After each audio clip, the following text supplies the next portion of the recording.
14 ആംബുലൻസുകളിലായിട്ട് ഭൗതിക ശരീരങ്ങൾ അവിടേക്ക് എത്തുന്നുണ്ട്. എത്താറായോ? അതിനെക്കുറിച്ചുള്ള വിവരങ്ങളൊക്കെ ലഭിക്കുന്നുണ്ടോ? എന്താണ് കൂടുതൽ കൂട്ടിച്ചേർക്കാനുള്ളത്? ഈ രണ്ടാം ഘട്ടമായിട്ടുള്ള 14 മൃതദേഹങ്ങൾ വെച്ചുകൊണ്ടുള്ള ആംബുലൻസ് ഇങ്ങോട്ടേക്ക് എത്തിക്കൊണ്ടിരിക്കുകയാണ്.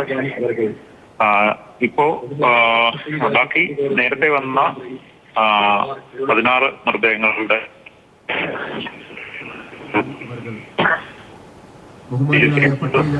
ഈ സംസ്കാര സ്ഥലത്ത് ചെറിയ ചെറിയ കുഴികൾ എടുത്തുകൊണ്ടിരിക്കുകയാണ്. 154 ഭൗതിക ശരീരങ്ങളുടെ അവശിഷ്ടങ്ങളാണ് ഇനി ഈ 14 മൃതദേഹങ്ങൾക്ക് ശേഷം സംസ്കരിക്കാനുള്ളത്.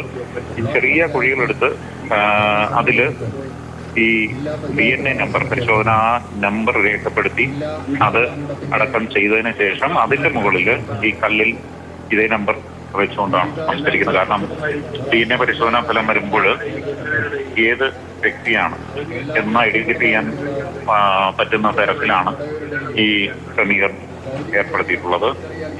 ഈ 154 ഭൗതിക ശരീരങ്ങളുടെ അവശിഷ്ടങ്ങളാണ് ഉള്ളതെന്നാണ് റവന്യൂ മന്ത്രി വ്യക്തമാക്കിയത്. അതനുസരിച്ച് ഇതിനോട് ചേർന്ന് ഈ തേയിലത്തോട്ടത്തിന്റെ പന്തലിന് താഴെയും മുകളിലുമായി 154 കുഴികൾ എടുത്തുകൊണ്ടിരിക്കുകയാണ്. അത് പൂർത്തിയായി വരുന്നതേ ഉള്ളൂ. അതുകൊണ്ട് തന്നെ ഈ സംസ്കരണ ചടങ്ങുകൾ കൂടി നീളാനാണ് സാധ്യത. എന്തായാലും ഒരു മനുഷ്യ മനസാക്ഷിയെ ഞെട്ടിക്കുന്ന ദൃശ്യങ്ങൾ അല്ലെങ്കിൽ അവരുടെ കരളിലിയിക്കുന്ന ദൃശ്യങ്ങൾ ആണ് ഇവിടുന്ന് പ്രേക്ഷകർ കണ്ടുകൊണ്ടിരിക്കുന്നത്. അതോടൊപ്പം തന്നെ പലരും, അതായത് ഈ ഒരു കുടുംബം തന്നെ ഒന്നാകെ മണ്ണിടിയിൽപ്പെട്ടു അല്ലെങ്കിൽ അവരുടെ അവശേഷങ്ങൾ കിട്ടുന്നതുകൊണ്ട് ഇവിടെ ബന്ധുക്കൾ വളരെ കുറച്ചു പേര് മാത്രമാണ് ഉള്ളത്. അതുതന്നെ വലിയ ഒരു കാര്യമാണ്. കാരണം ബന്ധുക്കളില്ലാതെ, തിരിച്ചറിയാൻ ബന്ധുക്കൾ പോലും ഇല്ലാതെ ഇങ്ങനെ ഭൗതിക ശരീരങ്ങൾ എത്തുന്നത്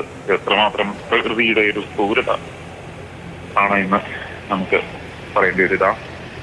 പോലീസ് അകമ്പടിയോടുകൂടി, റവന്യൂ ഉദ്യോഗസ്ഥരുടെ അകമ്പടിയോടുകൂടി ആംബുലൻസുകൾ, അടുത്ത ഘട്ടമായ ആംബുലൻസുകൾ ഇങ്ങോട്ടേക്ക് എത്തിക്കൊണ്ടിരിക്കുകയാണ്. ഇത് 14 മൃതദേഹങ്ങളാണുള്ളത്.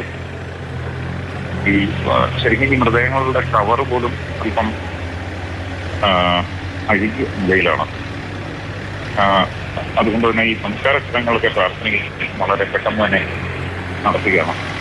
PPE കിട്ടിയിട്ട് വോളണ്ടിയേഴ്സാണ് ഇത് ചെയ്യുന്നത്. അതിനുശേഷം ഇതിലെ സന്നദ്ധ പ്രവർത്തകരുടെയൊക്കെ സഹായത്തോടുകൂടിയാണ് സർക്കാരിനെ പ്രതികരിച്ച് മന്ത്രി KN ബാലഗോപാലും മന്ത്രി സർക്കാരിനെ പ്രതികരിച്ച് ഈ സംസ്കാര ആംബുലൻസുകളുടെ ഒരു നിര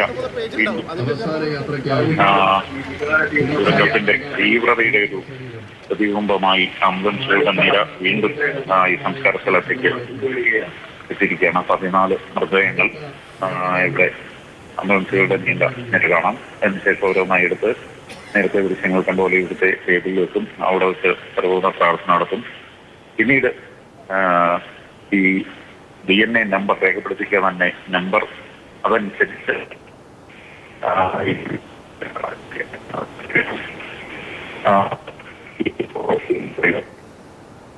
ഒരു കല്ലിൽ രേഖപ്പെടുത്തി അനുസരിച്ച് മുകളിൽ ശരീരം അടക്കം ചെയ്ത അൺകൂനിക്ക് മുകളിൽ ഇങ്ങനെ താഴ്ത്തി വയ്ക്കും.